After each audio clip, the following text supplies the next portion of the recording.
Podcast. Of course, I'm your host, Shawn Soole.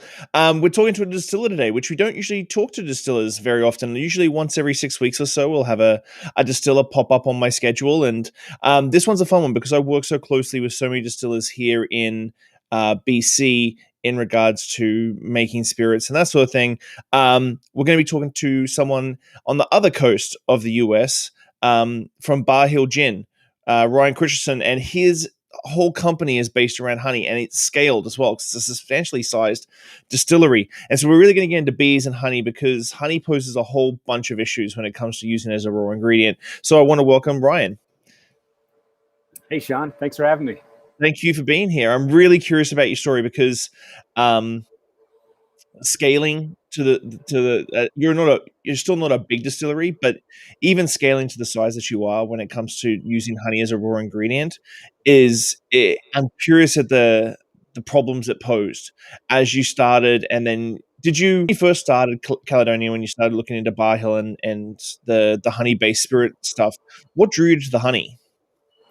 Well, so we were started by a fellow named Todd Hardy, and Todd is actually a lifelong beekeeper. So my history is actually from a beer brewing background, and I'm really more of a home brewer whose home brewing hobby has kind of run out of control. But eventually it led me to distilling. But my decision to get into distilling was when I met Todd. Just seeing his connection with the bees and just his love for farming and agriculture, and sort of this interesting challenge that honey poses, in the distilling space, and not to mention all the fun variables you get to play with producing spirits. So the whole idea of working with and for Todd was just completely exciting to me, and so here we are. Had you ever made like mead or anything like that when you were doing your brewing fascination? Yeah, absolutely. I mean, there really wasn't a lot that I hadn't played with from a fermentation standpoint. Even like kimchi and kombucha, and I was just really geeking out. I mean, I eventually started a homebrewing store, so I was spending most of my time educating people on the products that I carried in the store. But of course, in order to educate people on the products you carry, you have to use them. Mm-hmm. So that had me going very wide in regards to my fermentation hobbies, which eventually outgrew my Burlington apartment. If it had fermentable sugars, you were going to ferment it. It felt like a good idea, but I really fell in love with this idea of fermentation as sort of food and agricultural preservation. This idea of like giving shelf life to raw materials that come from the farm. And like we often think of fermented beverage and distilled beverage as sort of a reason to throw a party. But it's so much more than that. I mean, it's about preserving the food so you can get through the cold, hard winter and land on the other side. And actually, distilling is really just kind of the final tier of that preservation. You're giving forever as a shelf life to the spirits that you're working with. And you started distilling honey and everything in 2011, correct? Correct. Was there anyone else doing I'm trying to think back to 2011, and I can't think for the life of me of anyone who was distilling honey or sort of going after that process anywhere in North America at that time. Not much. There were some folks out in New York. I'm forgetting the name, but associated with a meadery. And we were also associated with a meadery. Todd is a lifelong beekeeper.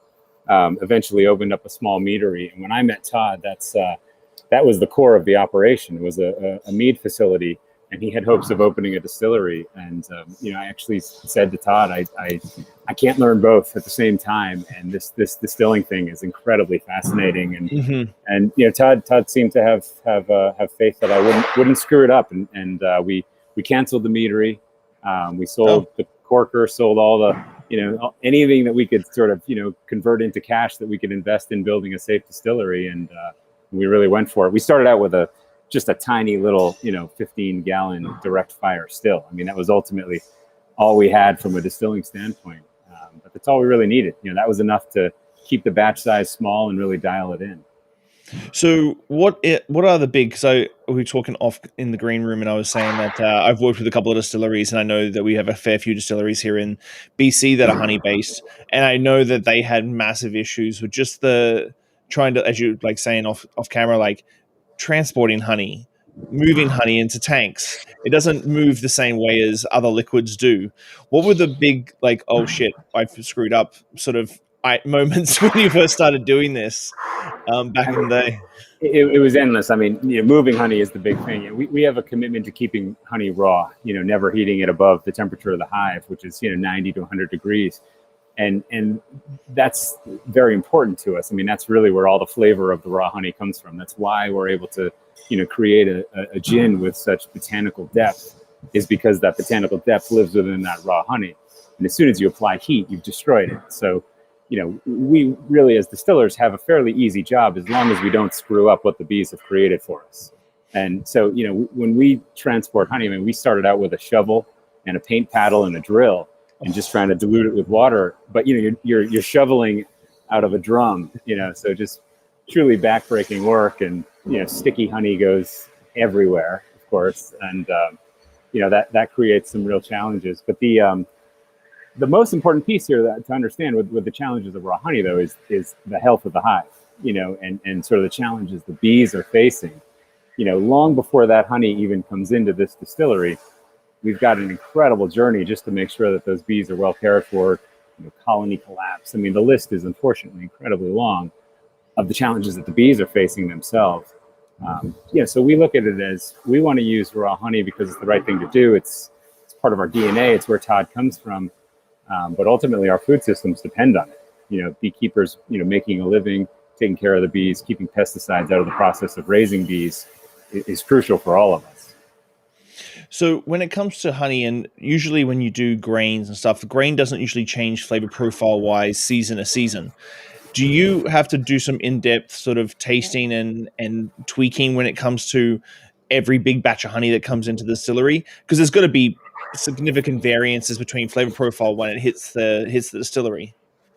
Yeah, absolutely. So that's where vodka comes into play. Vodka is a beautiful pairing to our work with gin. You have this incredible varying, sort of as you coast through the season, and the flavors of the honey are going to be very different throughout. Our goal is to try to create some level of consistency within the gin.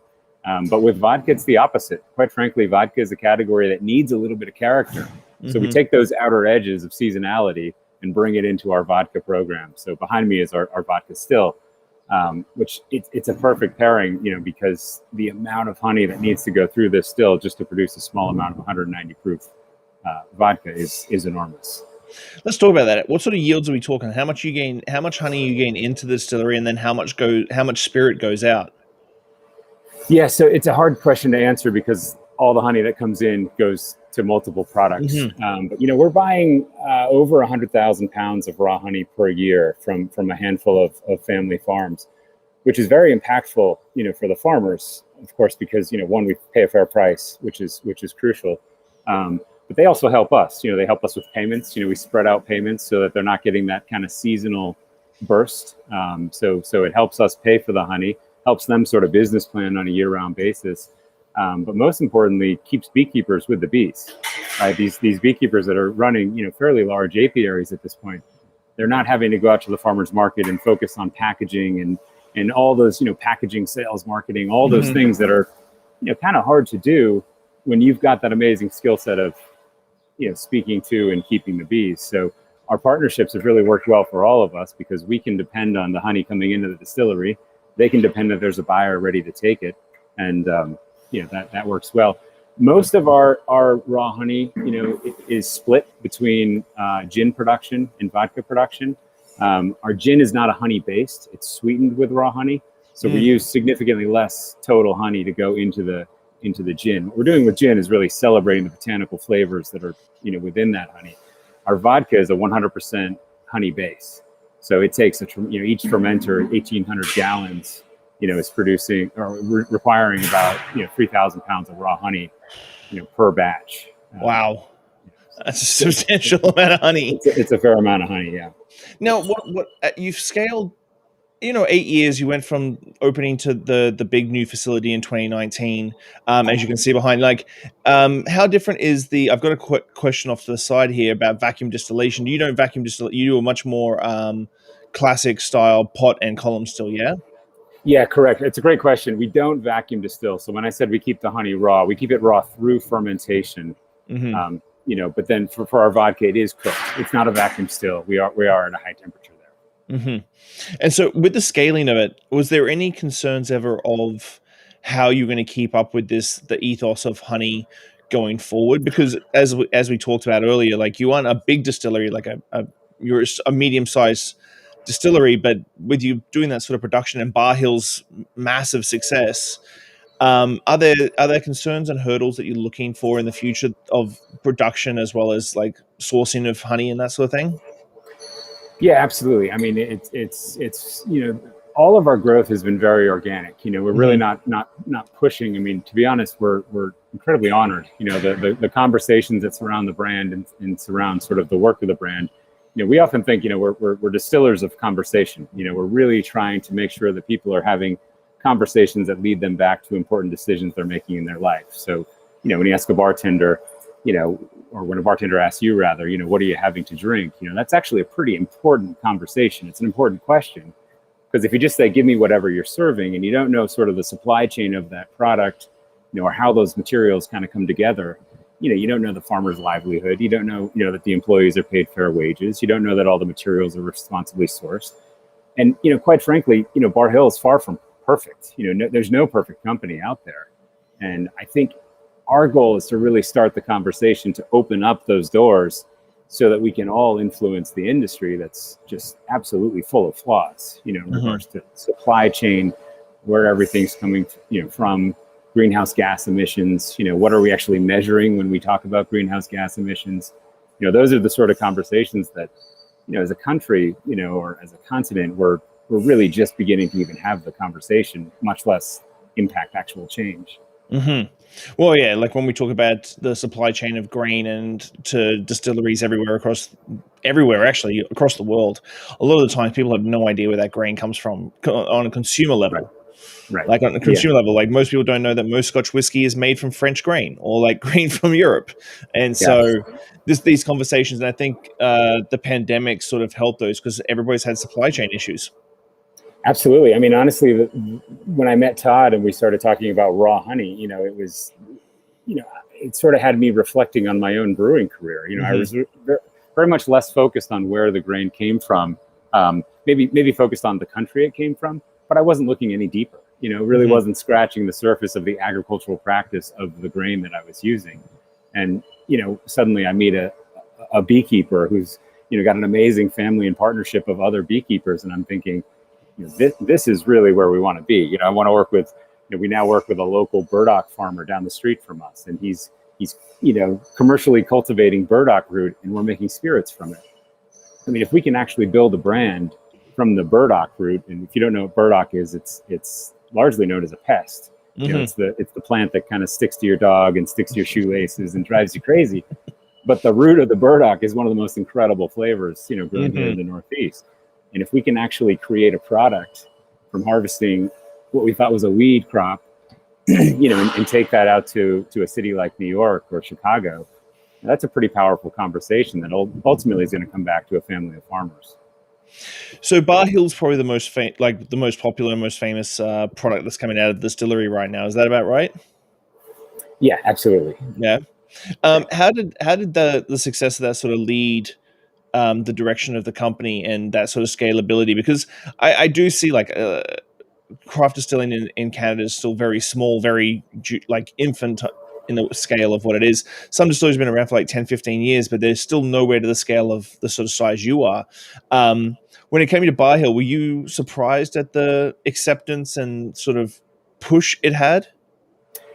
Yeah, I mean, focus is hard, right? It's an intentional effort to focus. I mean, ultimately, like the burdock root, it could be argued that's a bit of a distraction, but we've had to sort of build framework here in our Mhm. operation to make sure that we're allowed to be creative, allowed to take new paths, and we actually call that program experiments in agricultural rectification.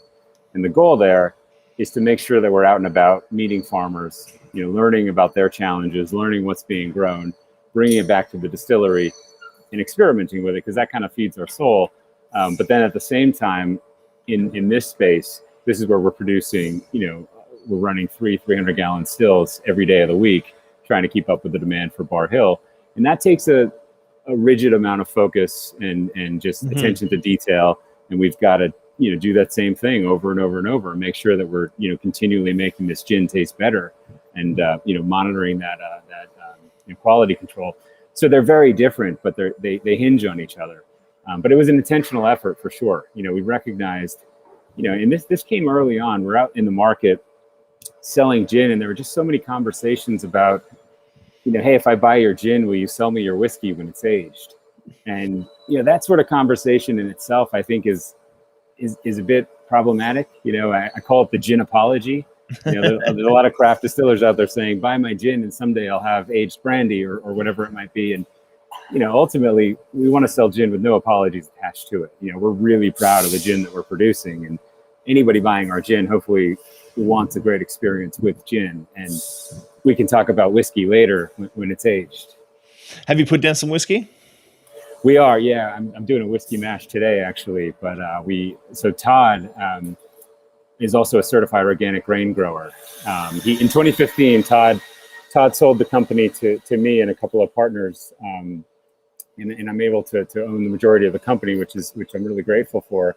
And Todd really wanted to be on the farm, and so he's now a certified organic grain grower in Greensboro, which is where the Barr Hill, the actual hill, the nature preserve, lives. And he's growing certified organic rye, which we now bring into the distillery. And nice. It's very small scale. It's kind of a hobby, at this point. But it gives us we do Friday mashes, and every Friday we just get our hands, covered in rye grain and flour and make a batch of whiskey.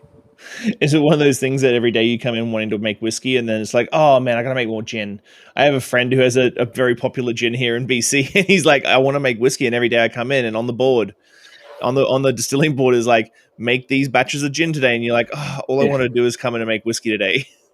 Gin happens every day, no questions asked. That goes without saying. But we call it mash therapy. It's just, to be honest, it's a bit of an exhale of the week, and Scott and I. Scott's our lead distiller, and Scott and I get here at 5:00 in the morning, and we just make whiskey, and it's a good time. Sometimes swear words are said, and the doors are wide open. It's a nice time of day. So I got a question here. Are there government incentives for dealing with locally sourced agricultural products? How's the government work with a lot of craft distilleries like yours? Not so much here in Vermont, not yet anyway. New York State has done a lot of work with that. Ralph Lorenzo and Tuttletown, they really led the charge. And I have to give total credit. New York's, the Farm Distillery Act. I may have the name wrong there, but they've really done an incredible job. There's not as much here in the state of Vermont, not yet anyway. But I think we'll get that happening. I mean, ultimately, the farm and the cocktail bar should not be so far apart. It's the plate of food. It's so understood where that food comes from, and it's so important that we know what questions to ask, and we know what conversations we're driving. But it's often this plate of beautiful food that came right off the farm, and then just give me whatever you're pouring behind the bar. And I think the same level of conversation needs to happen with the drink itself, because the agricultural opportunity of spirits. I mean, this still behind me, Phyllis, is very hungry. I mean, it takes a tremendous amount of rye grain to produce a very small amount of rye whiskey. That has a huge impact on that farmer that's growing that rye whiskey. And similarly, the financial pressures on farmers these days to get a good yield almost instantly runs back to environmental challenges, right? The use of pesticides and fertilizers in an irresponsible way is really plaguing the land. And if we can, it's a large amount of impact distillers can have, as long as bartenders and distillers are having this conversation and making sure that it's relaying back and appreciated for the farmer. How many distilleries are in Vermont? I think there's about 20 distilleries. Okay.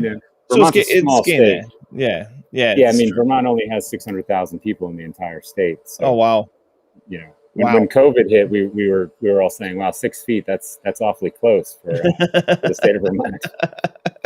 So, how did things change for you at the distillery? Did you slow down, or did you find that the retail market picked up? Because I know a lot of retail stores and a lot of brands really broke budgets just in their retail market in comparison with on-premise and restaurants and bars closing down. How did that affect the distillery overall and your company? I mean, it was a huge change. Ultimately, it did make us far busier. But initially, a huge percentage of our business is with restaurants. That was, and really, when we're out in market, we're spending most of our time, in and around restaurants and having conversations with bartenders. So, the damage that the restaurant industry, saw and continues to suffer from was just an enormous just hit to our business model and the way our team operates and all of that. That said, the retail business did spike considerably, and we had to shift substantially. To be honest, we never really advertised at all. A little bit of local advertising and whatnot, but suddenly we said, wait a second, we can't pour gin anymore. We can't come in contact. I mean, normally this sort of conversation would happen in person, and I'd have a bottle of gin and I'd pour you some and say, what do you think? But that couldn't happen anymore, and we had to figure out how to advertise, and that was something this team really hadn't spent a lot of time thinking about. And we didn't go crazy with it, but we took some of sort of the travel budget and said maybe if we can start to advertise on social media, at least we're speaking directly with the people that are consuming the product. And I guess that worked. I mean, we're far busier than we were before the pandemic. We've maintained a really level of growth that's been hard to keep up with in here. That's good to hear. When it comes to awards, I know that you were one of the most awarded gins of all. Is he having some fun with some barrels back there? Sorry, Devin's filling up some barrels right now.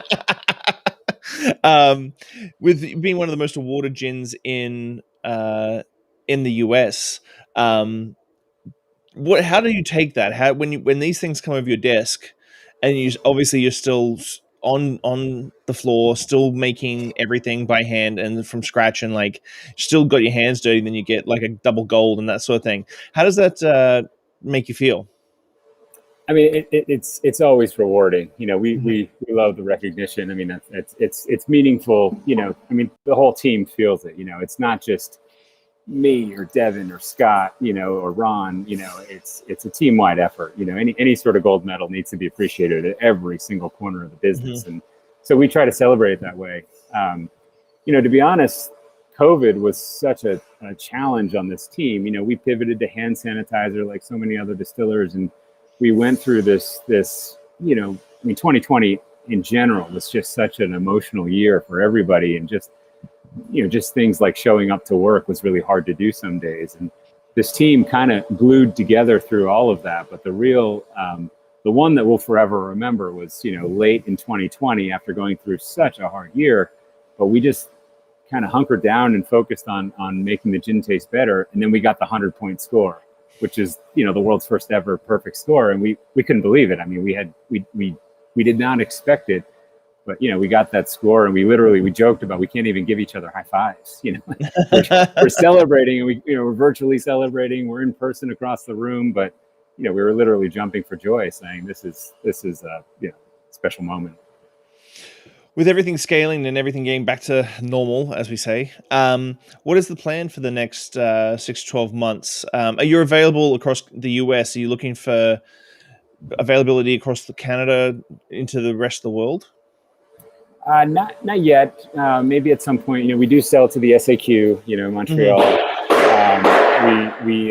We're available in about 33 states here in the U.S., and that's a lot of geography. We also do a little bit of special order work in various other countries. A little bit of work in Hong Kong and Denmark, and some just cool cities that we enjoy. But generally, we'd like to keep our focus. We're still focused here in Vermont. Even these 600,000 Vermonters, they drink a lot of gin. So we're pretty focused. We've gone far and wide enough at this point, and we just want to make sure that we're getting into the place. It's really important that we're actually understanding the communities we're selling gin to, just like we try to understand our own community. Yeah, the SAQ is an interesting one. They pick up the weirdest things. Like Quebec just picks up the weirdest things, and you're like, but why is this available here and no one else in Canada has it? Yeah, well, we're not that far from Montreal. It's just a Yeah. couple hours, but you've got this Canadian border, and Todd, when in our early days, he used to always joke. He used to keep bees right along the Canadian border, and he said it was the best place to keep bees. And but he'd always make the joke, I think the bees may have actually crossed the border without permission today. With Bar Hill being the big focus, and I know that's your big focus, what other things are you working on? I know we talked about your rye whiskey. Going forward, like what new products are we looking at seeing coming out of Caledonia in the next little while? Yeah, definitely rye whiskey. We've got some barrels, turning 4 and 5 years old, which is really exciting. Something we've been working really hard on. That's a much longer than 4 or 5 year project. Todd, had to pick the stones out of the field and plant the rye. I mean, it's just been a really long journey. Both on the farm and in the distillery. We also work with maple farmers. I have a chunk of land. My backyard is pretty rural, and I've got a couple thousand maple trees there. So we work with I don't tap them myself. I just don't have the time or the equipment, but I work with a local maple producer, Kevin Farnham, and his family, and they make maple syrup from the sap within the trees that are on my land, and so we make vodka from that. We love to start barrel aging some of those distillates, and then we're in apple country. This is really an interesting place to, we haven't really gone down that path too far, but our experimental project allows us to just do very, very small batches of really anything that feels worthy of experimentation. But the Burdock project has really captured the attention of the team. It's amazing. We didn't realize, when you start harvesting things from the ground, there's just this earthy, really kind of deep, woodsy characteristic it's hard to find in distilled spirits. And honestly, it's sort of these oily characteristics that you'd only find in like an agave product. And we've sort of just figured out that we can actually access flavors like that, but here in the Northeast, in this region. So that one's got the attention of all of our bartenders on the team, all of our distillers. We're all just kind of glued to that product right now. Are you using it as an infusion, or are you actually fermenting the burdock? Fermenting, distilling. Really? Yeah. When you start talking about burdock, all I could think of is like I've done burdock infusions and stuff like that in the past, but like actually fully mashing and then fermenting it. Yeah, and it's not an easy one to work with. Sometimes it makes honey look easy. It's fibrous, and we've had a real challenge just trying to figure out what equipment to kind of crush it down, and it actually, once it goes through the whole process, sometimes we'll end up with these long fibers that have tangled together. It's almost like rope. I mean, you could almost, like garden twine or something like that. But the flavor is just incredible. It's like nothing I've ever seen before. Wow. And we've barely scratched the surface on this, to be honest. I think there's something really interesting here that we need to, we need a little more time with. How big is the burdock root? They're quite large, like if you go find wild burdock, if you pluck up the plant, you'll find, probably 6-8 inch roots, usually, depending on the actual plant. But these guys, they're cultivating a specific type, and they almost look like a stretched out turnip or something. Okay. They're probably 16 to 24 inches long sometimes, all the way down to, and a lot of what we're buying is usually kind of the uglier stuff. The pretty stuff goes to market and everybody likes to buy it. The still doesn't really care what it looks like. We just want to know that there's carbohydrates there. So a lot of times we'll get the things that look kind of like a hand, or it's shot off into kind of like the ugly carrots from the garden. That's what this will look like. I feel sorry for the person who has to jump in your stills and clean them in between each of one of these crazy batches. Like, get used to honey, but then you're going to do burdock, and then you're going to chuck some maple in there. And we try to separate the system. None of the burdock goes in the gin stills. That's a solid rule. Is there a lot of maple? Because going back to the maple, is there a lot of maple spirits out there, especially in Vermont? Because obviously people know Vermont, and yeah, there's a few. There's a few. I Yeah. mean, there's a lot of maple syrup here. This is we're drowning in maple syrup basically. So, there's a few. There's some other folks down in Queechee, Vermont Spirits. They make great vodka from maple. Good friends of ours. I think some other folks are using maple as like a sweetener for like a bourbon type product. We're interested in potentially getting into some of the lower proof, bigger flavor kind of distillate. But to be honest, with the simple sugars of maple, we haven't really found enough structure to nothing's gone to market, and quite honestly, nothing's really been terribly successful yet. But I'd love to see a blend of sort of these. I'm fascinated by the idea of just tree sugars in general. I mean, you're talking about 100, 200-year-old trees, and the sap that flows out of there. There's something to that. So, which is why we have this experimental side of the business that allows us to kind of push those edges. Because if we can't come up with something there, then we can't call ourselves Vermonters. So let's talk. I don't want to take up too much of your time, but let's just talk about a little bit of the entrepreneurial side of things, because obviously we've talked a lot about the creative side of things, and I think in our line of work, creativity and business you sort of have to force yourself to be one or the other. If you're business minded, you have to figure out how to tap into the creativity of your partner or the people you have. And if you're super creative, you're very rarely thinking about, okay, how am I going to keep the lights on for the next little while? How have you balanced that off in your career? Because obviously, talking from the very beginning, you were big into brewing and fermentation and fermenting anything, home brew store, that sort of thing. And then the business has scaled over the last decade to really good proportions. How have you balanced that out on a career level for business first passion? It's something I still struggle to balance, to be honest. I do enjoy both sides of the business. I think that's what the Mash Therapy Friday is all about. It's you've got to keep your hands dirty. And I dropped out of business school to open a homebrew store. So I think I've been fortunate in that my hobby has led to business, and I really enjoy kind of looking behind the curtains of all corners of the business, because it's a fascinating, the free tier system in the US. It's something that you really need to understand. But at the end of the day, the most important part for me is the relationships that are built in the process. Building a team is a really rewarding project for me, because I don't really have any sort of corner of this business that I do better than anybody else. But there's somebody in that seat, fortunately, that is doing that job that I probably used to do.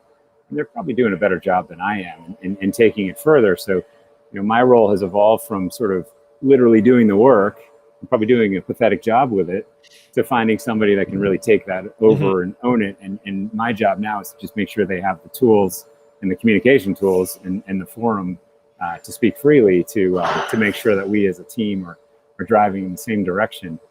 And that's an evolution over the last 8 years. That has just been a fast moving train that I think some days I feel like I'm at the front of it charging forward, and other days I'm somewhere in the middle, and then there's days where I'm at the end. But the team is glued together to the point that the train keeps moving, every single day. That was a good finish. Can we please get t-shirts saying Mash Therapy Fridays? Yeah, Please, that's a great idea. Please get t-shirts, and I need some t-shirts, and I'm looking forward to being able to travel again. I really love to come and visit the distillery on the East Coast when I get a chance. Once all this, we're still not allowed to fly in Canada, so we've still got a few more months before we're allowed to do that. But thank you so much for your time, Ryan. That was awesome. It's just an awesome story, and I know how hard honey production and honey distillation is from working with some distilleries, and I commend you on that one. Thank you, Shawn. Thanks for having me, and I look forward to your visit whenever it's safe. Cheers.